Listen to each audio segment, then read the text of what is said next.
Kembali bersama kami di Metro Siang, pemirsa. Presiden Joko Widodo bertolak ke Ankara, Turki dari Bandara Halim Perdana Kusuma, Jakarta Timur, dampingi Ibu Negara Iriana Joko Widodo. Ya, selain pertemuan bilateral dengan Presiden Turki, Presiden juga dijadwalkan menghadiri KTT G20 di Hamburg, Jerman. Wakil Presiden Yusuf Kala bersama istri Mufidah Yusuf Kala nampak melepas Presiden Joko Widodo yang bertolak ke Turki bersama Ibu Negara Iriana Joko Widodo. Selain Wakil Presiden, sejumlah menteri termasuk Menko Bidang Perekonomian Darmin Nasution, Menko Bidang Kemaritiman Luhut Binsar Panjaitan, Mensesnek Pratikno, Panglima TNI dan Kapolri juga nampak dalam rombongan pelepasan Presiden ini.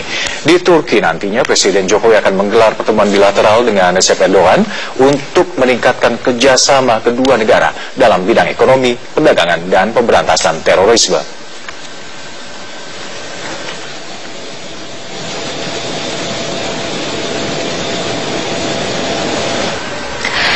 Ya, pemirsa, Presiden Joko Widodo dalam perjalanan menuju Turki, Presiden Joko Widodo sempat mampir di Banda Aceh. Dan salah satu agenda di Banda Aceh adalah menghadiri pelantikan Gubernur dan Wakil Gubernur Aceh. Ya, informasi selengkapnya akan disampaikan oleh Sela Aditya langsung dari Banda Aceh. Sela, apa saja agenda dari Presiden Joko Widodo selama berkunjung di Banda Aceh?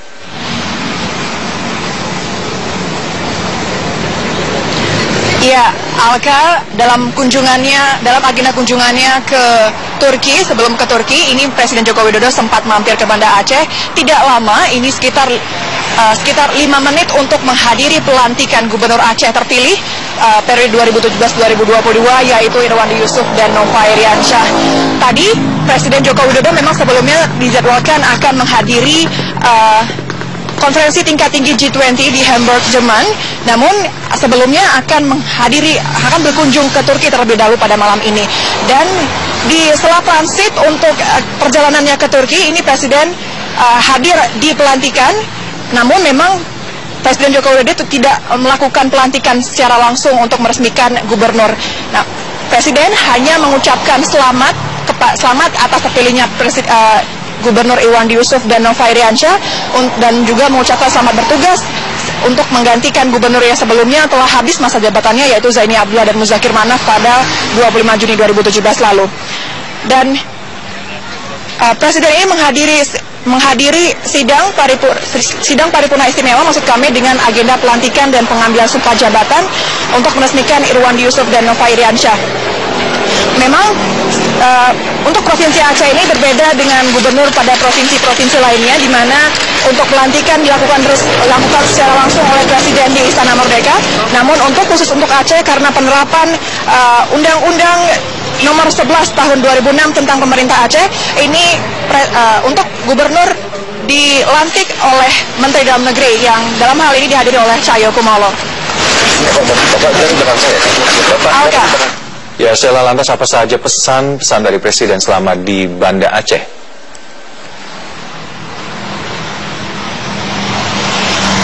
Ya, Alka, memang untuk pesan yang cukup panjang ini tidak disampaikan oleh Presiden Joko Widodo, mengingat waktu kunjungan ini sangat singkat, hanya sekitar 5 menit. Presiden Joko Widodo tiba di gedung DPR Aceh ini sekitar pukul 10.30 waktu Indonesia Barat, dan hanya mampir sebentar seperti itu untuk datang ke dalam ruang sidang paripurna istimewa ini, mengucapkan selamat dan mengucapkan selamat bertugas, dan tidak ada pidato khusus yang disampaikan oleh Presiden Joko Widodo, mengingat waktu yang cukup terbatas keberadaan Joko Widodo di Banda Aceh. Dan malam ini direncanakan, berdasarkan informasi yang kami terima, ini Presiden akan melanjutkan perjalanan ke Turki untuk kemudian akan melanjutkan perjalanan mengikuti konferensi tingkat tinggi G20 di Hamburg, Jerman. Demikian, Alka, kembali ke Anda di studio. Baik, Sela Aditya yang melaporkan langsung dari Banda Aceh. Terima kasih laporan Anda. Ya, Presiden Joko Widodo akan menemui Presiden Turki Recep Erdogan di Ankara, Turki, untuk membicarakan peningkatan kerjasama di sejumlah bidang. Ya, selain itu Presiden juga akan menghadiri forum KTT G20 di Hamburg, Jerman. Presiden Joko Widodo bertolak dari tanah air ke Ankara, Turki pada Rabu 5 Juli 2017 ini. Presiden Joko Widodo dijadwalkan akan melakukan pertemuan bilateral dengan Presiden Turki Recep Tayyip Erdogan pada Kamis 6 Juli 2017 besok.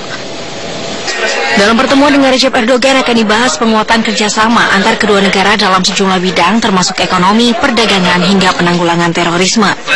Kunjungan Presiden Joko Widodo ke Turki ini merupakan kunjungan balasan atas kunjungan Presiden Recep Tayyip Erdogan ke Jakarta pada tahun 2015 lalu.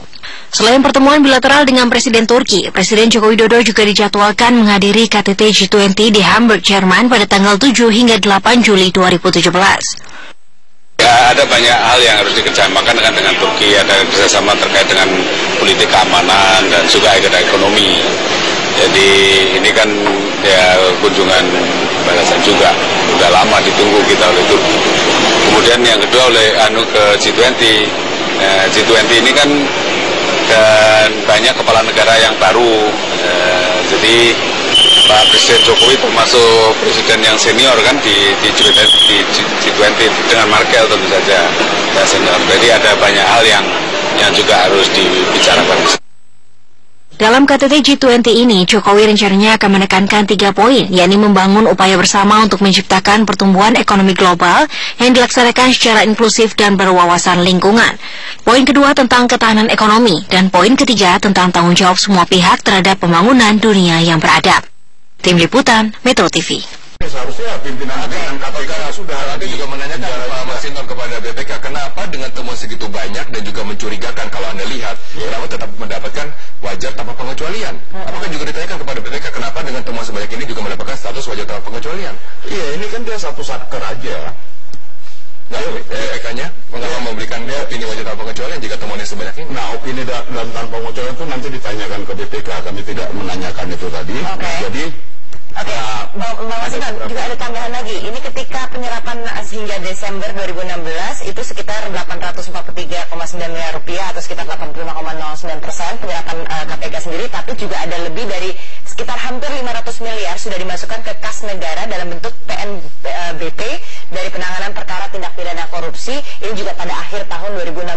Sebenarnya dia sudah kontribut hampir 50% dari dana yang diserap oleh KPK sendiri. Itu yang tunggakan sebelumnya itu ada juga masalah dalam masalah sitaan segala macam yang harusnya dia tidak tertunggak. Ya, itu yang tertunggak kemarin baru kemudian disetorkan. Nah, jadi dari hasil audit BPK itu ya, di samping pengelolaan anggaran yang tidak tepat, kemudian juga ketidakpatuhan terhadap sumber daya manusia gitu ya, yang kelebihan masa usianya. Nah, apakah ini sah? Nah, ini kan juga sedang kita dalami. Ya, kalau orang yang memang di situ tidak lagi dianggap sah, apakah produk dari yang dikerjakan orang tersebut, ya dalam konteks hukum tadi itu dianggap sah?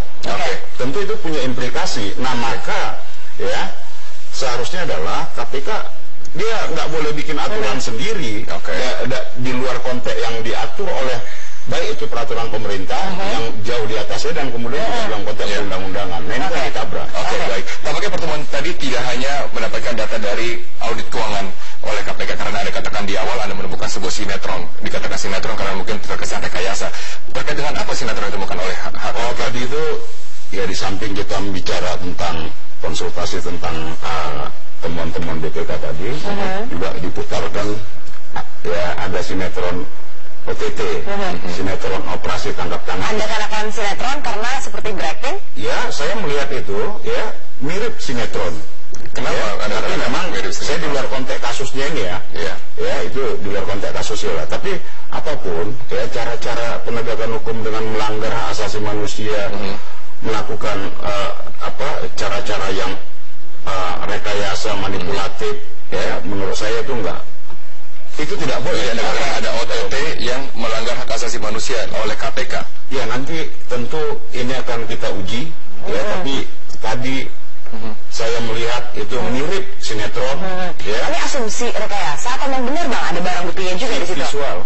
Itu berdasarkan visual. Nanti dalam angket ini, ya episode sinetron itu akan kita tayangkan. Tapi banyak tersangka dari KPK yang kemudian keluar di wawancara wartawan tidak ada tuh dalam rentang 1 bulan, 2 bulan, 3 bulan terakhir tidak ada yang mengaku bahwa mereka telah dilanggar hak asasi manusianya. Berarti ini terkait dengan apa? Ya nanti kan kita akan ke Sukamiskin, kita akan mendengar laporan-laporan. Cerita-cerita ini kan tidak pernah muncul ke permukaan. Itu apa nanti yang informasi yang ingin diperoleh oleh Pansus sendiri dari pertemuan di Sukamiskin? Ya kita kan ingin penegakan hukum itu tidak melanggar hak asasi manusia, tidak melanggar hak-hak individu orang, ya. Tidak kemudian juga dibuat-buat, ya. Tidak boleh ada rekayasa terhadap sebuah peristiwa hukum, gitu. Ada laporan bahwa sebenarnya itu rekayasa selain tadi video yang ya kita kan mendengar banyak laporan itu di posko angket itu sekarang ada 19 laporan. Oke, dari yang itu terpidana kita telah. Dari terpidana atau dari luar terpidana? Dan laporan dari masyarakat. Oke. Mengenai yang terpidana, siapa aja yang akan ditemui oleh angket KPK? Ya, suka miskin itu kan sangat banyak. Nah, tentu nanti dari beberapa yang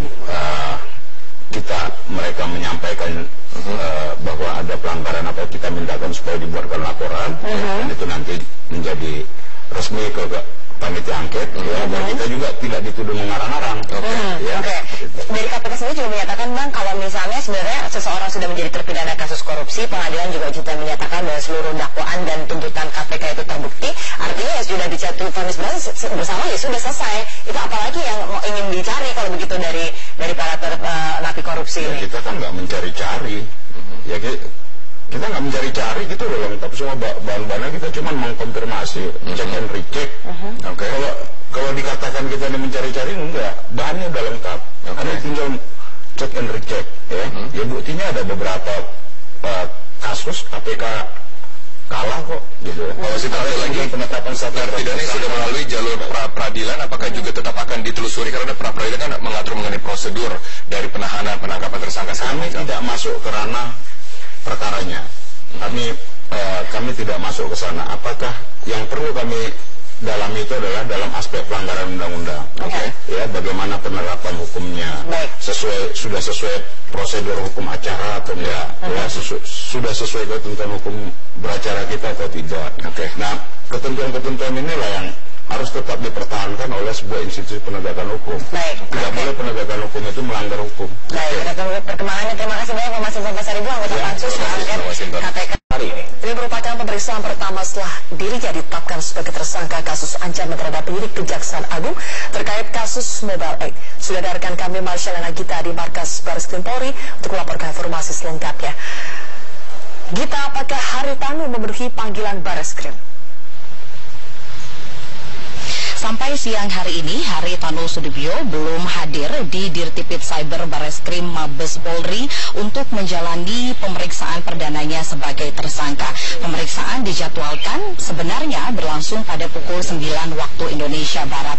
Namun pada saat kami mengkonfirmasi kepada kuasa hukum Haritanu, kuasa hukum melalui pesan singkatnya menyebut jika hari ini Haritanu tidak akan hadir dalam pemeriksaan perdananya dikarenakan tengah ada urusan mendadak sehingga tidak dapat ditinggalkan. Untuk itu, kuasa hukum meminta agar pemeriksaan perdananya ini dapat ditunda.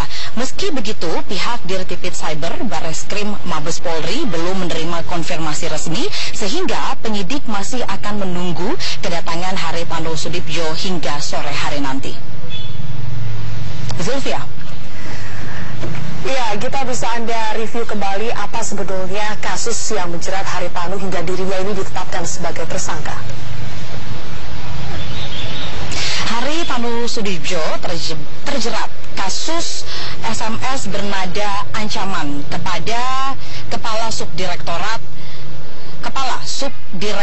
Penyidik Tindak Pidana Korupsi Kejaksaan Agung Yulianto. Mabes Polri menyebut sudah memiliki alat-alat bukti yang kuat dan kasus ini tidak ada politisasi ataupun juga kriminalisasi sehingga dapat meningkatkan kasus ini dari penyelidikan menjadi penyidikan dan juga menetapkan Haritanu Sudibyo sebagai tersangka.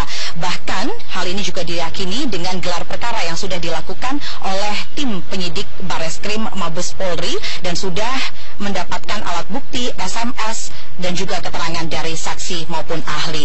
SMS ancaman ini diduga terkait dengan kasus dugaan korupsi restitusi pajak PT Mobile Aid Telekom. Penyidik Yulianto ini merupakan jaksa yang menangani kasus Mobile Aid pada tahun 2015-2016. Kasus Mobile Aid ini menyeret nama Haritanu Sudibyo karena Haritanu merupakan komisaris dari perusahaan tersebut. Namun kasus ini terhenti nanti pada akhir 2016 karena putusan pra-peradilan meminta Kejaksaan Agung untuk menghentikan kasus Mobile Aid. Namun di beberapa waktu lalu pun juga Haritanu membantah jika kasus SMS dengan bernada ancaman ini ada kaitannya dengan kasus Mobile Aid.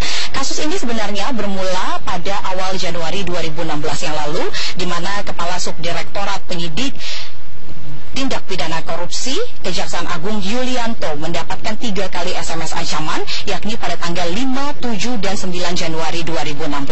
Karena merasa dirinya mendapatkan ancaman, sehingga pada tanggal 28 Januari 2016, Yulianto pun melaporkan ke Mabes Polri. Dan pada tanggal 12 Juni 2017, Haritanu diperiksa untuk pertama kalinya di Dirtipid Cyber sebagai terlapor, dan pada 14 Juni 2017 penyidik pun juga memanggil Yulianto, dan pada tanggal 15 Juni 2017 Haritanu Sudibyo ditetapkan sebagai tersangka dan dikeluarkannya SPDP. Haritanu dijerat pada pasal 29 Undang-Undang ITE dengan ancaman pidana paling lama 4 tahun penjara. Tidak hanya itu, pihak kepolisian pun juga sudah mengajukan surat pencegahan kepada Haritanu Sudibyo untuk keluar negeri kepada Ditjen Imigrasi pada tanggal 22 Juni 2017 hingga 20 hari ke depan. Zulfia, Marsyalina, kita mau